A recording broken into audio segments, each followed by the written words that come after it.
అనేది it's not at all right in my opinion. అయితే అబ్బాయిని అక్కడ వదిలేసి ఈ అమ్మాయి వచ్చేసింది.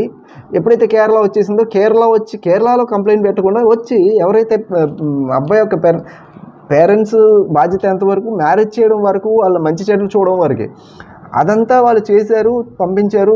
ఎక్కడా కూడా వీళ్ళిద్దరి మధ్య డిస్ప్యూట్లో పాపం వీళ్ళ అబ్బాయి వాళ్ళ పేరెంట్స్ ఇన్వాల్వ్ అవ్వలేదు. ఎక్కడ కూడా వాళ్ళిద్దరి మధ్యన వచ్చిన ఒక ప్రాబ్లంలో వీళ్ళు చేసింది ఏం లేదు. అయితే కూడా వీళ్ళనందరినీ ఇరికించి ఎవరైతే అబ్బాయి వాళ్ళ పేరెంట్స్ అబ్బాయి వాళ్ళ పేరెంట్స్ ఉన్నారో, వాళ్ళ సిస్టర్స్ ఉన్నారో, వాళ్ళందరినీ కూడా అన్నెసరీగా ఇరికించి వాళ్ళందరి మీద ఎఫ్ఐఆర్ పెట్టించడం జరిగింది. ఇన్ ది మీన్ వైల్ ఈ 498A కేసు ఫైల్ చేసిన తర్వాత ఇదే రాజమండ్రి పోలీస్ స్టేషన్లో వాళ్ళు 41A నోటీస్ తీసుకున్నారు. ఇంకొక అడ్వకేట్ దగ్గరికి వెళ్ళారు. అది ట్రయల్ నడుస్తుంది. Luckily they have approached us and we have file the quash petition under 482 CRPC. అది వాళ్ళకి క్వాష్మెంట్ కూడా జరిగింది. అనేది ఇట్స్ నాట్